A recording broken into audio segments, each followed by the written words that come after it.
Halo semuanya, udah pada kerasa belum nih hawa-hawa bulan Dzulhijjah? Biasanya kalau udah deket-deket bulan ini, grup WhatsApp keluarga mulai rame kan? Mulai dari debat panjang soal siapa yang harus berkurban tahun ini, urusan iurannya gimana, sampai larangan potong kuku yang kadang-kadang bikin bingung satu rumah. Nah, kalau Anda nyari kejelasan di tengah simpang siur informasi itu, Anda ada di tempat yang pas banget. Mari kita bedah tuntas semuanya di sesi penjelasan kita kali ini. Di sesi ini, kita bakal ngebahas 5 hal krusial. Pertama, siapa yang sebenarnya wajib berkurban? Terus yang kedua, aturan kurban untuk keluarga. Ketiga, bedanya atas nama versus meniatkan pahala. Keempat, gimana aturan kurban untuk orang yang sudah wafat? Dan yang kelima, soal sunnah sebelum pemotongan hewan. Nggak usah pusing, saya jamin di akhir sesi ini, semuanya bakal jadi sangat jernih dan Anda siap buat ngejelasin lagi ke keluarga di rumah. Oke, mari kita mulai masuk ke bagian pertama, siapa yang wajib berkurban? Kita mulai dari pertanyaan paling mendasar nih. Siapa sih yang sebenarnya menanggung beban kewajiban finansial dan religius di dalam sebuah rumah tangga? Kadang kita tuh ngerasa terbebani, seolah-olah berkurban itu kewajiban mutlak yang harus banget dilakuin, layaknya sholat fardu. Padahal faktanya, kalau kita merujuk pada sumber-sumber fikih kita, hukum berkurban itu adalah sunnah muakkadah. Artinya, ini memang ibadah yang sangat dianjurkan bagi muslim yang mampu secara finansial. Dan yang paling penting untuk digarisbawahi, dalam satu keluarga itu cukup diwakili oleh satu orang saja. Gimana? Beban rasanya langsung jauh berkurang kan? Konsep brilian di balik kemudahan ini namanya sunnah kifayah. Jadi ini tuh semacam pendekatan hukum Islam yang sifatnya kolektif. Gampangnya gini, bayangkan Anda tinggal bareng istri dan anak-anak di bawah satu tanggungan nafkah. Kalau Anda sebagai kepala keluarga udah menunaikan kurban, nah anjuran tersebut secara otomatis gugur bagi seluruh penghuni rumah lainnya. Mereka nggak lagi dianggap makruh kalau nggak ikut berkurban. Luar biasa kan? Betapa praktis dan penuh kasih sayangnya aturan ini buat keluarga kita. Lanjut ke bagian kedua, aturan kurban untuk keluarga.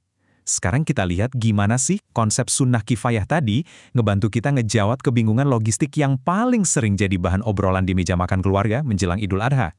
Nah, ini dia nih. Pasti Anda pernah dengar obrolan kayak gini. Tahun lalu kan kurbannya atas nama ayah, tahun ini gantian ibu ya, terus tahun depan kakak pertama. Memang sih kedengarannya adil banget ya, tapi pertanyaannya, emang harus banget kita bikin jadwal pergiliran nama kayak gitu tiap tahun? Jawabannya simple dan tegas banget.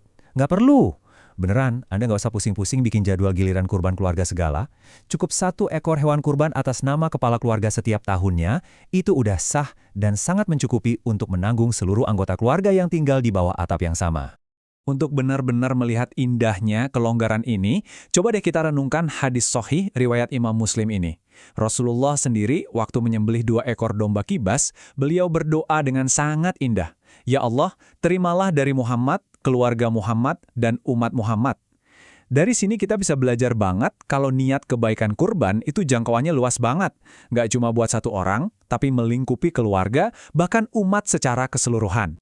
Tapi pasti ada yang nyeletuk gini, loh kalau cuma atas nama ayah, anggota keluarga yang lain nggak dapat pahala dong. Wah, tenang aja.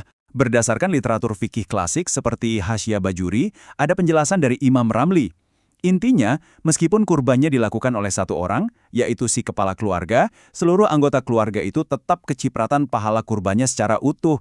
Jadi sama sekali nggak ada yang dirugikan secara spiritual di rumah Anda. Kita masuk ke bagian ketiga, atas nama versus menyiatkan pahala. Nah, kita kan udah bahas siapa yang nanggung kewajiban, sekarang kita masuk ke materi intinya. Percaya deh, ngerti bedanya dua hal ini adalah kunci utama untuk memahami keseluruhan fikih kurban. Kalau Anda paham bagian ini, urusan kurban keluarga Anda ke depannya bakal gampang banget. Ini tuh akar dari banyak banget kesalahpahaman di masyarakat kita. Ada perbedaan mendasar antara berkurban atas nama seseorang dibanding dengan sekedar meniatkan pahala untuk orang tersebut. Kedengarannya mirip ya, tapi tunggu dulu. Ini adalah 2 jalur dengan konsekuensi syariat yang beda jauh.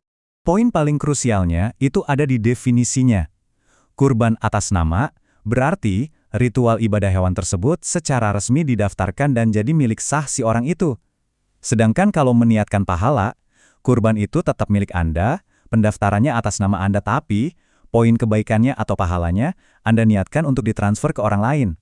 Nah, perbedaan definisi tadi bikin syaratnya juga beda, apalagi soal izin.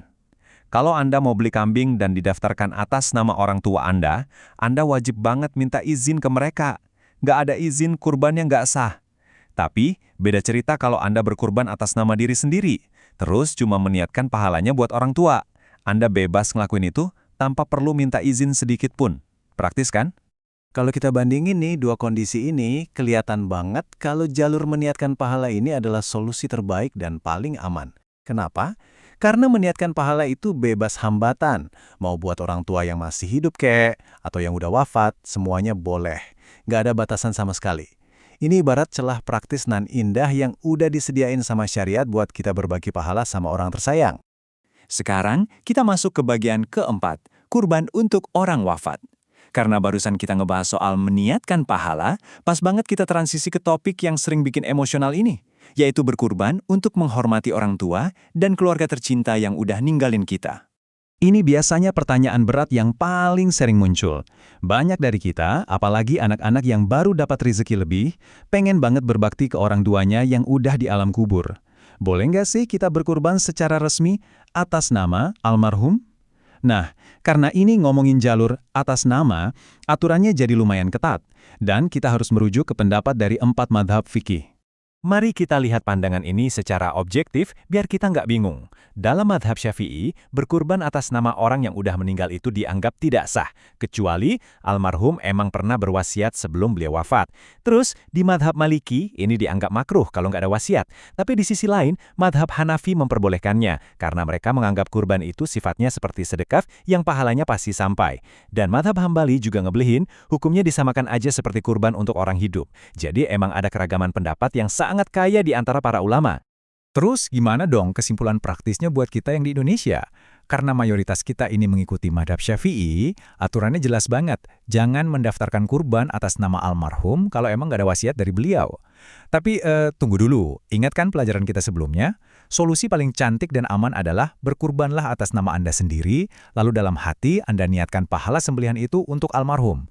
Dengan cara ini, niat bakti Anda tersampaikan dengan sempurna, tanpa harus nabrak prinsip fikih manapun. Akhirnya, kita sampai di bagian kelima, sunnah sebelum pemotongan hewan. Pembahasan hukum yang berat-berat udah lewat nih.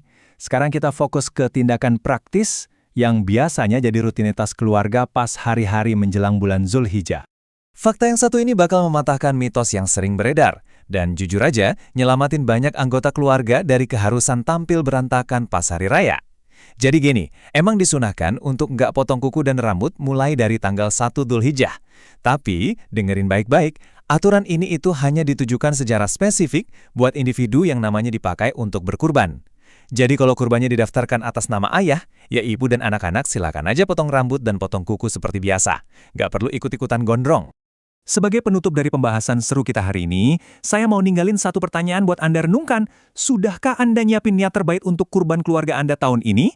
Sekarang, Anda udah dibekali pemahaman yang meluruskan banyak banget mitos. Anda udah lihat sendiri kan, kalau syariat Islam itu sebenarnya sangat memudahkan, luas jangkauannya, dan benar-benar mengedepankan kasih sayang, baik buat keluarga yang masih hidup maupun yang udah tiada. Yo, jadikan kurban tahun ini sebagai momen ibadah yang paling mantap, paling ikhlas, dan pastinya bebas dari keraguan. Terima kasih banyak udah nyempetin belajar bareng hari ini, dan sampai ketemu lagi di sesi pembahasan kita selanjutnya.